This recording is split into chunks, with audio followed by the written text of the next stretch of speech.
வணக்கம் நண்பர்களே, கதை நிலவு சேனலுக்கு உங்களை அன்போடு வரவேற்கிறேன். நான் உங்கள் தனலட்சுமி பிரபு. அடுத்து நான் எழுதின ஒரு ஹாரர் த்ரில்லர் ஸ்டோரியில் தான் உங்களை சந்திக்கிறேன். இது ஒரு மறு ஒளிபரப்பு.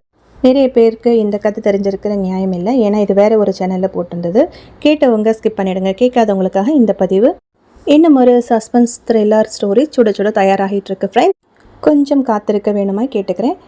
கதைக்குள்ளே போகிறதுக்கு முன்னாடி ஒரு சின்ன ரெக்வஸ்ட், தயவு செய்து சப்ஸ்கிரைப் பண்ணிவிட்டு கேளுங்க.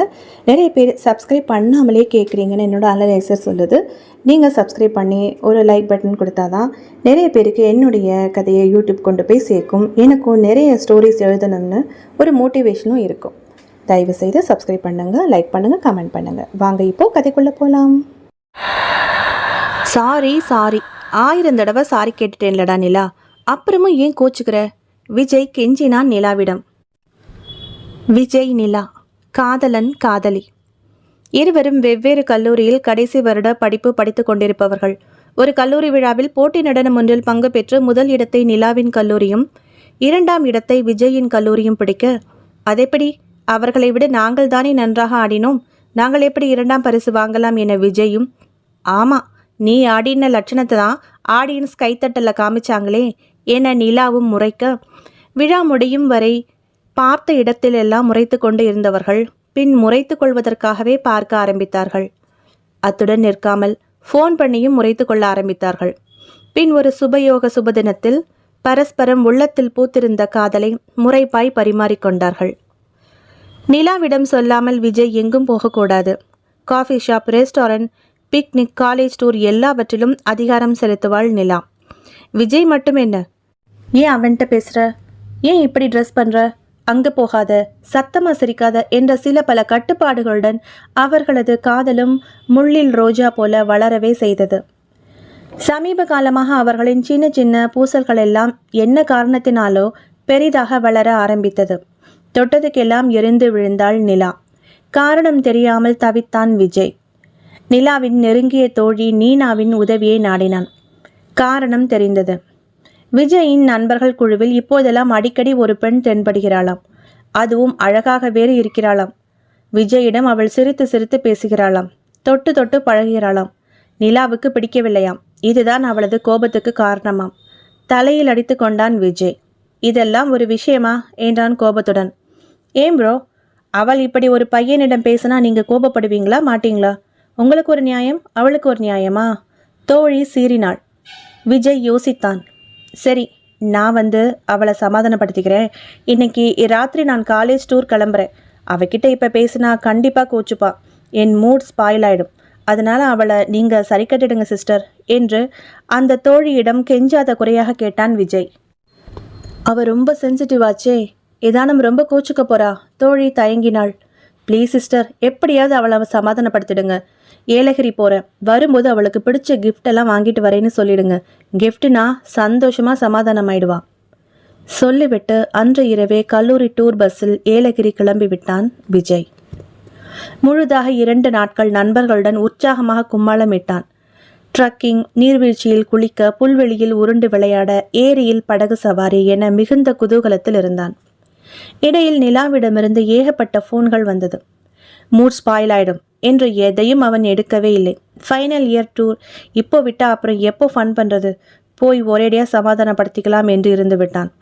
மறுநாள் கடைகளுக்கு சென்று நிலாவுக்கு பிடித்த எம்ப்ராய்டரி, தொப்பி, சால்வை, சுடிதார் செட், பரிசுகள் என வாங்கினான். அன்று மாலை 4 மணிக்கு கல்லூரி பேருந்து ஏலகிரியிலிருந்து புறப்பட தயாராக இருந்து 4 மணிக்கு பஸ் கிளம்பும், எல்லோரும் எங்கேயாவது போயிட்டு வந்துடுங்க ப்ரொஃபஸர் சொன்னதும் எல்லோரும் பக்கத்து இடங்களுக்கு ஆண்களும் பெண்களுமாக ஜோடி ஜோடியாக கிளம்பிவிட்டனர் சுற்றி பார்க்க. விஜய் மட்டும் ஷாப்பிங் முடித்துவிட்டு வெகு சீக்கிரமாகவே தன் காட்டேஜ் ரூமுக்கு திரும்பிவிட்டான். முன்னதாகவே சாவி வாங்கி வந்து பூட்டிய கதவை திறந்தவனுக்கு பேரதிர்ச்சி காத்திருந்தது. கட்டிலில் அவனுக்கு முதுகு காட்டியபடியே யாரோ ஒரு பெண் உட்கார்ந்திருந்தாள். Lemon yellow colour plain salwar அணிந்திருந்தாள். இது யாரு? நிலா போலவே இருக்கே. மெதுவாக, யாரு? நிலா என்று கூப்பிட்டான். பதில் இல்லை. மெதுவாக நடந்து அவளை தாண்டி முன்னே வந்து நின்றான். அதிர்ந்தான். அது நிலாவேதான். எதிரே திறந்த கண்ணாடி ஜன்னலை தாண்டி வெளியே வெறித்து கொண்டிருந்தது அவள் பார்வை. ஏய் நிலா, நீ எப்படி இங்கே? அவளிடம் பதில் இல்லை. அதே வெறித்த பார்வை. ஹேய்! அவன் அவள் தோளில் கை வைத்து உலுக்கினான். உடல் ஏனோ ஐஸ் கட்டியில் வைத்தது போல் ஜிலீர் என்றிருந்தது. என்ன நிலா, எப்படி இங்கே வந்த? இந்த இடம் உனக்கு எப்படி தெரியும்? அவன் கேட்க கேட்க ஒரு தரம் திரும்பி அவனை பார்த்துவிட்டு பின் பார்வையை மீண்டும் ஜன்னல் வெளியே ஓடவிட்டாள். சாரி நிலா, சாரி, வெரி சாரி. 1000 தடவை சாரி சொல்லிடுறேன்லடா. ப்ளீஸ் நிலா, அப்புறம் ஏன் கோச்சுக்கிற? ப்ளீஸ் பேசுமா என்கிட்ட. எதுவும் பேசாமல் அதே வெறித்த பார்வை. என்னவோ மாற்றம் தெரிந்தது போல் இருந்தது அவளிடம். உடைகள் எல்லாம் மண் பட்டது போல் அழுக்காக இருந்தது. முகமெல்லாம் வெளுத்து போய் சாம்பலை பூசி இருந்தது போல் இருந்தாள். கன்னங்கள் ஒட்டி போயிருந்தது. ஏன் அவள் இப்படி இருக்கிறாள்? அவன் அவளை பார்த்து கொண்டிருக்கும் போதே ஃபோன் வந்தது. எடுத்தான். நிலாவின் அந்த தோழியிடமிருந்து. ஹலோ ஹலோ, நான் நீனா பேசுகிறேன். என்ன பிரதர், நிலா ஃபோன் பண்ணால் ஏன் எடுக்கலை நீங்கள்? நான் எவ்வளவோ சமாதானமாகியும் கேட்கல. உங்ககிட்ட பேசணும்னு துடிச்சா. அவங்க வீட்டில் கல்யாண ஏற்பாடு பண்ணுறாங்களாம், அதை சொல்லத்தான் அப்படி அவசரப்பட்டா. உடனே ஊருக்கு கிளம்பி வர சொன்னாங்க அவங்க வீட்டில். ஆனால் அவள் நீங்கள் ஃபோன் எடுக்காததால் ஒரு கால் டாக்ஸி புக் பண்ணி உங்களை பார்க்க போகிறேன்னு நேற்றே கிளம்பிட்டா. வந்துட்டாளா? ஃபோனில் படபடப்பாக அந்த தோழி வினவ. வந்துட்டா. இதோ என் முன்னாடி தான் உட்காந்துருக்கா. அவகிட்ட பேசுகிறீங்களா? இந்தா நிலா, உன் ஃப்ரெண்டு நீனா, பேசு. நிலா திரும்பவே இல்லை. ஃபோனை வாங்கவும் இல்லை. ஹலோ ஹலோ நிலா, நீனா கத்தினாள். இவன் திரும்பவும் ஃபோனை காதில் வைத்து, சாரிங்க, ரொம்ப கோபமாக இருக்கா. என்கிட்டையும் இதுவரை ஒரு வார்த்தை கூட பேசலை. நான் அவளை எப்படியும் சமாதானப்படுத்திக்குவேன். பை. நான் ஈவினிங் கிளம்பிடுவேன். வரும்போது அவளை என் கூடவே கூட்டிகிட்டு வந்துடுறேன். ஊருக்கு வரும்போது அவள் வீட்டில் போய் நானே பேசுகிறேன் என்றான் நிலாவை பார்த்து கொண்டே. அவள் முகத்தில் எந்த சலனமும் இல்லை. விஜய்க்கு லேசாக எரிச்சல் மூண்டது. அதை வெளிக்காட்டாமல் நீனாவிடம் விடைபெற்று கொண்டு ஃபோனை வைத்தான். கட்டிலில் அவளுக்கு எதிரே உட்கார்ந்தான். அவளது கைகளை மெதுவாக பற்றினான். ஜில் என்றிருந்தது. சப்பா, என்ன இது? இந்த ஹில்ஸ் குளிருக்கு ஒரு ஸ்வெட்டர் கூட இல்லாமையா இப்படி வருவ? தனது ஸ்வெட்டரை கழற்றி அவளுக்கு அணிவித்து விட்டான். நிலா கண்ணம்மா, உன்கிட்ட சொல்லாமல் வந்தது என் தப்பு தான். மன்னிப்பு கேட்டுக்கிறேன். கேம்பஸ் இன்டர்வியூவில் எனக்கு வேலை கிடச்சிடுச்சு. காலேஜ் முடிஞ்சதும் கல்கட்டாவில் இருக்கிற ஒரு ஐடி கம்பெனியில் மாதம் 50,000க்கு சேலரியில் வேலை ரெடியாக இருக்குது. நான் தைரியமாக உன் வீட்டில் வந்து பெண் கேட்பேன். இப்போது உன் மூட மாத்திர வித்தை எனக்கு தெரியும். என்ன மாற்றட்டுமா என சொக்கும் விழிகளுடன் அவள் அருகே வந்தான். தன் விரலால் அவள் முகவாயை தொட்டு லேசாக உயர்த்தினான். அவளை முத்தமிட்டான். அவளிடம் துளி கூட சலனமில்லை. அதே வெறித்த பார்வை. விஜய்க்கு கோபம் வந்தது. ஏய், எதுக்கு இப்படி மூஞ்ச உம்முன்னு வச்சிருக்கிற? நான் தான் சாரி சொல்லிட்டேன்ல. 3 நாள் உன் கூட பேசுகிறத தள்ளி போட்டேன், அவ்வளவு தானே. அதுக்கு ஏன் இப்படி ஆர்ப்பாட்டம் பண்ணுற? இங்கே பாரு, உனக்கு என்னெல்லாம் வாங்கியிருக்கேன் பாரு என்றபடி கோபத்துடன் தான் நிலாவுக்காக வாங்கியிருந்தவற்றை அவள் முன் கட்டிலில் போட்டான். அவற்றை மெல்ல திரும்பி பார்த்தாள் நிலா. அவள் கண்களில் சற்று ஒளி கூடினார் போல ஒரு பளபளப்பு தோன்றியது. திரும்பி அவளையே பார்த்து கொண்டிருந்த விஜயை ஏறிட்டாள். விஜய் என்றாள். குரல் பாதாளத்தில் இருப்பது போல் ஒலித்தது. விஜய், என்ன நீ உண்மையாவே காதலிக்கிறியா? விஜய் அழுத்தமாய் தலையாட்டினான். ஆமா, அதில் என்ன சந்தேகம்? நீ இல்லைனா நான் செத்து போயிடுவேன் விஜய். ஆனால் நான் இல்லைன்னா நீ என்ன பண்ணுவ? அவள் மெல்ல கேட்டாள். நீலா, இது என்ன பைத்தியக்காரத்தனமான கேள்வி? விஜய் பொறுமை இழந்த குரலில் கேட்டான். நாம் 2 பேரும் ரொம்ப நாள் சேர்ந்து வாழுவோம், என்ன சரியா? அவள் மறுப்பாய் தலையசைத்தாள். நோ, எனக்கு உன் ஆணித்தரமான பதில் வேணும். உனக்கு ஏதாவது ஒன்றுன்னா நான் தாங்க மாட்டேன். அதே மாதிரி எனக்கு ஏதாவது ஒன்றுன்னா நீ என்ன செய்வ? அவனை நேராய் பார்த்து கேட்டாள். ஏதாவது ஒன்றுன்னா நீ என்னத்தை சொல்கிற? விஜய் கேட்டான். ஒருவேளை நான் செத்து போயிட்டா நீயும் என்னோட செத்து போயிடுவியா? நிலா பளிச்சென கேட்க விஜய் திகைத்தான். என்ன இவள் இப்படியெல்லாம் கேட்கிறாள்? விஷாலி சொன்னது சரிதான். இவள் ஒரு அரை மெண்டல். நல்ல வேளை இவளை கட்டிவிட்டு அவளை நான் காதலிப்பது இவளுக்கு இன்னும் தெரியாது. கேம்பஸ் இன்டர்வியூவில் அறிமுகமான அவள் நிலாவை விட அறிவு, அழகு 2லும் அதிகம். இந்த தொணப்பல் கேஸ் நிலாவை டைம் பாஸுக்காக காதலித்தோம். விஷாலிக்கு யூகேயில் வேலை கிடைத்து விட்டது. எனக்கும் கூட அங்கேயே வேலை கிடைத்து விட்டது. நல்ல வேளை அது இவளுக்கு தெரியாது. இவளை எப்படி இங்கிருந்து கிளப்புவது? எப்படியாவது ஊருக்கு அழைத்துச் சென்று ஹாஸ்டலில் விட்டுவிட்டு வந்துவிட்டால் பின் வேலை பயணம் என சரியாக இருக்கும். இவள் வீட்டில் எப்படியாவது இவளுக்கு அழுத்தி பிடித்து கல்யாணம் செய்து விடுவார்கள். நாம் தப்பித்து கொள்ளலாம். நீலா அவனையே இமைக்காமல் பார்த்து கொண்டிருந்தாள். விஜய் யோசனையை கலைத்துவிட்டு அவளை பார்த்தான். சரி, இப்போ நீ என்னை என்ன செய்ய சொல்கிற? நான் தான் கேட்டேனே, நான் செத்துப்போனா நீ என் கூடவே வந்துடுவியான்னு. உதடு மட்டும் அசைந்தது அவளுக்கு. கண்களை சிமிட்டவே இல்லை. சை சனியே என மனதுக்குள் அவளை வைத்தவாறே, ஆமாம், நீ செத்து போயிட்டா நானும் உன் கூடவே உன் பின்னாடியே வந்துடுவேன்.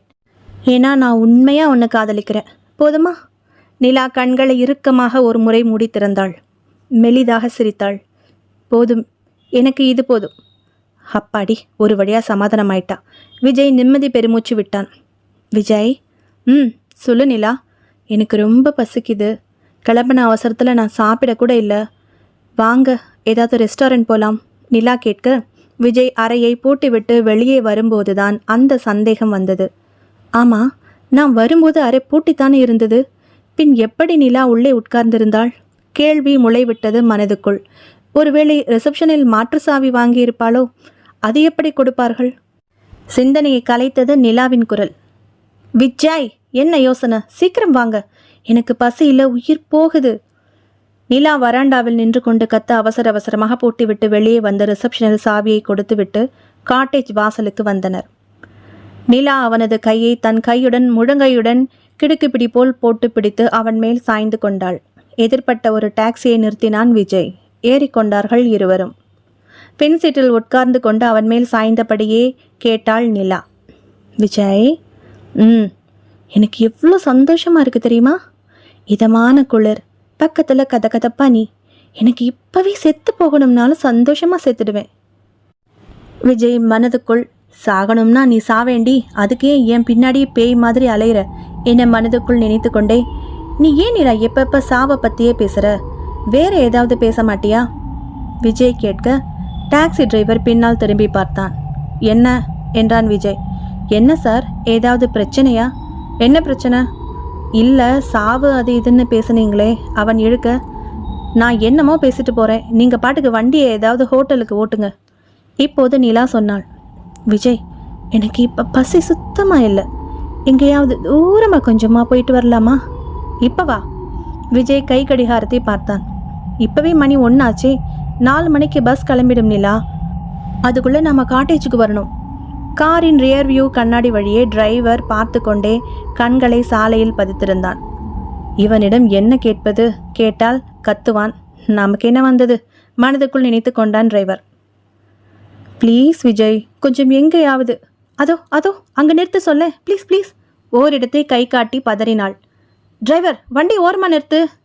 விஜய் கத்த டிரைவர் சடன் பிரேக் போட்டான். ஏன் சார்? அதோ கொஞ்ச நேரம் அங்கே நின்றுட்டு வரலாம்னு.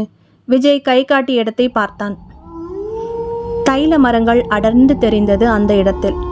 சரி சார், அங்கே மட்டும் போங்க, அதுக்கு அந்த பக்கம் பள்ளத்தாக்கு இருக்கு, தடுமாறி விட்டுடும், டிரைவர் எச்சரித்தான். சரி சரி, நான் பார்த்துக்கிறேன் என முனகியபடியே கதவை திறந்தான். இறங்கினான். பின்னாலேயே நிலா இறங்கினாள். கதவை டம் என்று அரைந்து சாத்தினாள். டிரைவர் திரும்பி பார்த்தான். ஏய், என்ன நிலா இப்படியே அரைஞ்சு சாத்துவ? பாரு, முறைக்கிறான் பாரு டிரைவர். ஹே நிலா, நில்லு நில்லு. முன்னால் வேக வேகமாக நடக்க தொடங்கி இருந்த நிலாவின் பின்னே ஏறக்குறைய ஓடினான் விஜய். என்ன இப்படி ஓடுற? பா, மூச்சு வாங்குது. தைல மரங்களினோடே என்னென்னவோ பேசிக்கொண்டே நடந்தனர் இருவரும். குளிர்ந்த தைல மர காற்று அவர்களை தழுவி தழுவி சென்றது. ஏதேதோ பேசிக்கொண்டே வந்தாள் நிலா. கொட்டி கொண்டிருந்தான் விஜய் உற்சாகம் இல்லாமல். எப்போது சந்தித்தோம், எப்படி சந்தித்தோம், எப்படியெல்லாம் சண்டை போட்டோம், பின் ஒரு கட்டத்தில் எப்படி காதல் வந்தது, எங்கெல்லாம் சுற்றினோம், ஒரு மழை நாள் மாலை, உடலும் உடலும் இணைந்த தருணம் என்று ஒவ்வொன்றையும் பேசிக்கொண்டே வந்த நிலா சட்டென பேச்சை நிறுத்தினாள். நின்றாள். பிடித்த அவன் கையை விட்டாள். சட்டென அந்த கேள்வியை கேட்டாள். இவ்வளோ தூரம் உன்னை நம்பி பழகின எனக்கு ஏன் இப்படி துரோகம் பண்ணின விஜய்? என்று வழக்கம் போல கொட்டி கொண்டு வந்த விஜய் நிலா பிடித்த பிடியை விட்டுவிட்டு இப்படி ஒரு கேள்வியை கேட்பாள் என நினைக்கவில்லை. என்ன என்ன கேட்ட என தடுமாறினான். ஏன் எனக்கு துரோகம் பண்ணினன்னு கேட்டேன். துரோகமா? என்ன துரோகம்? யார் பண்ணா? என்ன வளர்ற? யூகேல கிடைச்ச வேலையை கல்கத்தாவில் கிடைச்சதா போய் சொன்னியே, அது துரோகம் இல்லையா? அதிர்ந்து நின்றான் விஜய். போன உடனே வீட்டில் கல்யாண பேச்சு பேசுகிறேன்னு போய் சொன்னியே, அது துரோகம் இல்லையா? என்னை கொஞ்சம் கொஞ்சமாக அவாய்ட் பண்ணிகிட்டே வந்தியே, அது துரோகம் இல்லையா? எல்லார்கிட்டையும் நான் தான் உங்ககிட்ட சண்டை போட்டுட்டு பேசாமல் இருக்கேன்னு நம்ப வச்சியே, அது துரோகம் இல்லையா? இது எல்லாத்தையும் விட வைஷாலி என்னை விட எல்லாத்துலேயும் பெட்டராக இருக்கான்னதும் என்னை கை கழுவிட்டு அவ கூட யூகேயில் போய் செட்டில் ஆகலாம்னு நினச்சியே, அது பெரிய துரோகம் இல்லை? நிலா கேட்க கேட்க விஜயின் முகம் வெளுத்தது. நிலா, உனக்கு எப்படி வைஷாலி விஷயம் தெரியும்? கடகடவென சிரித்தாள் நிலா. அவள் சிரிப்பது கேட்கவே பயமாயிருந்தது விஜய்க்கு. அவளின் முகம் கூட இப்போது முற்றிலும் சாம்பல் நிறத்திற்கு மாறிவிட்டது. உதடு வெளுத்து வெடித்து கிடந்தது. பயத்துடன் அவளை பார்த்தான் விஜய். கப்பென அவன் கையை பிடித்தாள் நிலா. கை பனிக்கட்டியை தொட்டது போல் ஜில் ஜில்லீர் என்றது.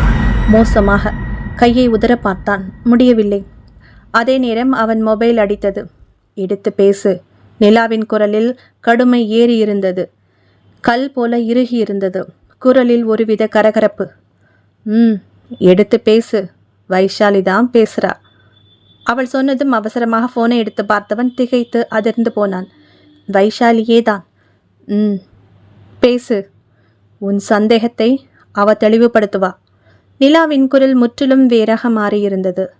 நிலா, உன் குரல் ஏன் இப்படி இருக்கு? எனக்கு பயமா இருக்கு. அதற்குள் ஃபோன் நின்று மீண்டும் அழைக்கவே எடுத்தான். காதுக்கு கொடுத்தான். ஹலோ என்றான் மெலிதான குரலில். Hello hello.